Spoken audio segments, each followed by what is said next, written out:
Ички иштер министрлигинин 8-майга карата берген маалыматына ылайык, Баткендин кыргыз-тажик чегарасындагы аймактарында абал туруктуу. Чегаралаш жайгашкан айылдар милиция кызматкерлеринин көзөмөлүндө. Ушул тапта бир жума мурун чыр чыккан жерде ИИМдин атайын даярдыктагы ШЭР жана УКМКнын чегара кызматынын бөрү отряддары көзөтүлгөн тартипте кызмат өтөп жатышат. Ал арада 7-май күнү Баткен облусунун Лейлек районунун Арка-1 жерлигинин тушунда тажик тарап чегара кезметин коюуга аракет кылган. Кыргыз чегарачыларынын мамлекеттик чегаранын такталбаган аймагында чегара кезметин алуу талабын тажик тарап ошол эле замат аткарган. 6-майда Кыргызстан менен Тажикстандын кыргыз-тажик чегарасындагы делимитация жана демаркация боюнча өкмөттүк делегациясы биргелешкен билдирүү жасады. Ага ылайык эки өлкө Тажикстандын жарандарынын жана жүк ташыган унааларынын тоскоолдуксуз өтүүсү үчүн Ходжай-Айло-Ворух жолун курат. Бул маалымат тарагандан кийин соц тармактын колдонуучулары камчыбек Ташлиев Ворухка коридор ачмай болду. Тажикстан куралдуу кол салып көздөгөнүнө жетти деген сыяктуу пикирлерин жаза башташты. Мындан улам Ташлиев маселе боюнча төмөнгүчө түшүндүрмө берди. Кыргыз-тажик чегарасы боюнча оор кырдаалда өткөн сүйлөшүүлөрдүн жыйынтыгында биргелешкен билдирүү кабыл алганыбыз чын.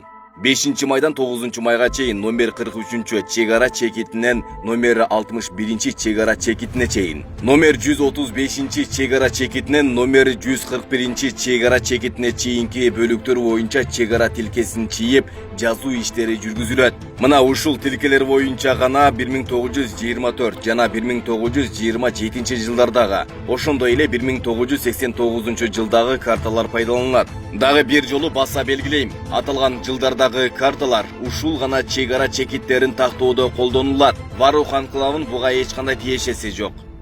Ошондой эле УКМК төрагасы Ворух анклавына эч кандай коридор берилбегенин белгиледи. Варухка коридор берилген жок. Тажикстандын жарандарынын каттоосу үчүн Баткен районунун Капчыгай айылынын чыгыш тарабы аркылуу өтө турган автожол колдонулат. Жол Баткен районунун карамагында болот. Бул документте так жазылып турат.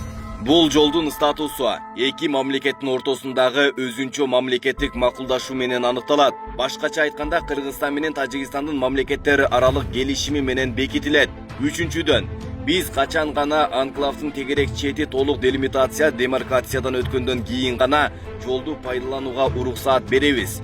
Ворух анклавынын тегерек четин тактоо боюнча сүйлөшүүлөр өз алдынча жүрмөкчү.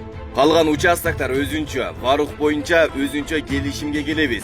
Ошондуктан сабырдуу болуп, такталбаган маалыматтарды чыгарбай туруңуздар. Бизге башка мамлекеттин 1 метр да жеринин кереги жок. Бирок биз дагы 1 метр жерибизди бербейбиз. Өлкө жетекчилиги биз бардыгыбыз мына ушул позицияда болобуз жана аягына чейин турабыз.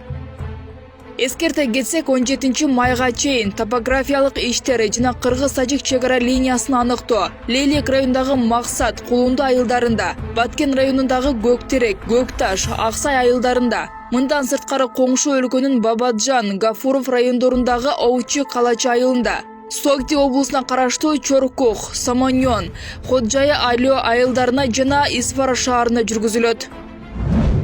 Ал арада мамлекет башчы Садыр Жапаров иш сапары менен Баткенге барды. Президент Садыр Жапаровдун Баткендеги иш сапары Максат айылынан башталды. Өлкө башчы талкаланган мектептин аймагында жергиликтүү тургундар менен жолугушуп, жаңжалда курман болгондорго багыштап Куран окуду. Элхамдулиллахи роббил аламин. Ар-Рахманир Рахим.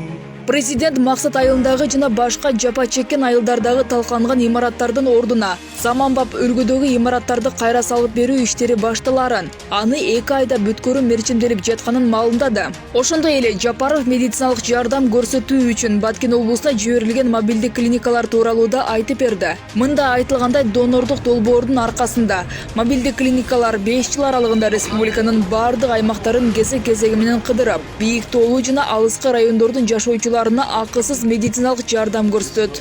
Бул клиника келе жатканда биз тоолуу райондордон, алыскы ушу Бишкекке, Борборго жете албаган же областтын центрине жете албаган областтардан баштайлы дегенбиз. Бүгүн эртең Баткенге жиберели деп турабыз муну. Бүгүнкү күндө баткендиктерге бул аба менен суудай керек болуп турган клиника болуп турат. Бул клиника ар бир ай сайын башка областтарга көчүп турат. Биздин жарандарды өзлөрү ташып келип бекер текшерип, оорулуусу болсо оорулуу жерлерин дарылап, андан кийин иче турган дарыларын да бекер берип, 5 жыл бою ушу бүтүндөй республиканы кыдыртып чыгабыз. Кыргыз-тажик чек арасындагы куралдуу кол салууда жарат алгандарга 50 миң сомдон 100 миң сомго чейин кенемте төлөнөт. Бул тууралуу президент Садыр Жапаров Лейлек районунун тургундары менен жолугушуу учурунда билдирди. Ошондой эле Жапаров курман болгондордун үй бүлөлөрүнө 1 миллион сомдон берилерин, ал эми үйлөрү кыйрагандардын баарынын турак жайлары бекер калууна келтирилерин айтты. Шунчалык чөгүп турат элек, чөгүп, настроениябыз жок. Көчүп кете турган ойлорду, пландарды пландаштырып атат элек. Адыр Садыр Нуркожоевич келип, өзүнүн жакшы сөздөрүн айтып, мына үйлөрүбүз 1-2 айдын ичинде бүтүрүп беребиз дегениге дагы биздин көңүлүбүз көтөрүлүп, мен өзүм ушундай тыянакка келдим. Биз чегарадан кетпейбиз, ушул чегараны коруп, ушул жерде жашай беребиз. Баткендин Лейлек районуна аскердик шаарча түшөт. Аталган облуска болгон сапарында президент Садыр Жапаров 6 майда болочоктогу шаарчанын курулушуна капсула салды. Жапаров мамлекеттин коопсуздугу чегарадан башталарын жана чегара маселеси анын президенттик ишинде приоритеттердин бири экендигин айтты.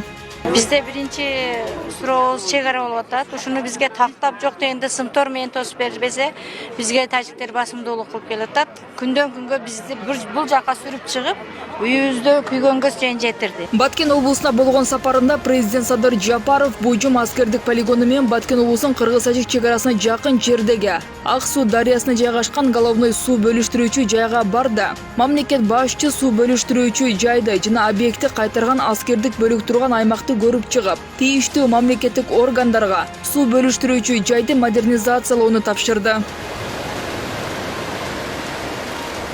Ошондой эле Жапаров Бужум полигонундагы аскер кызматкерлеринин алдында сүйлөп, мамлекет куралдуу күчтөрдүн алдындагы социалдык милдеттемелеринин бардыгы аткара турганын жана күч түзүмдөрүнүн көйгөйлөрүн чечүүгө өлкө жетекчилиги тарабынан өзгөчө көңүл бурулаарын белгиледи. Аскерлердин жашоосун, чегарачылардын жашоосун кандай кылыш керек экенин кеңешип келатабыз. Кудай буйрса, мындан ары дагы болгон күчүбүздү сиздердин жашооңуздарды сиздерге баарына жетиштүү кылганга аракет кылып атабыз. Эч качан боевой духтан түшпөңүздөр.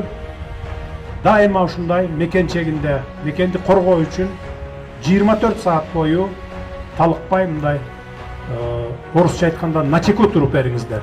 Ошентип президент Садыр Жапаровдун Баткен облусуна болгон иш сапары жыйынтыкталды. Алардын алкагында мамлекет башчысы жакында Тажикстан менен болгон куралдуу жаңжал учуруна жабыркаган Максат, Кулунду жана Орто Боз айылдарынын тургундары менен жолугушту. Гүлзада Туробекова, Мирзат Сапаров, Регион.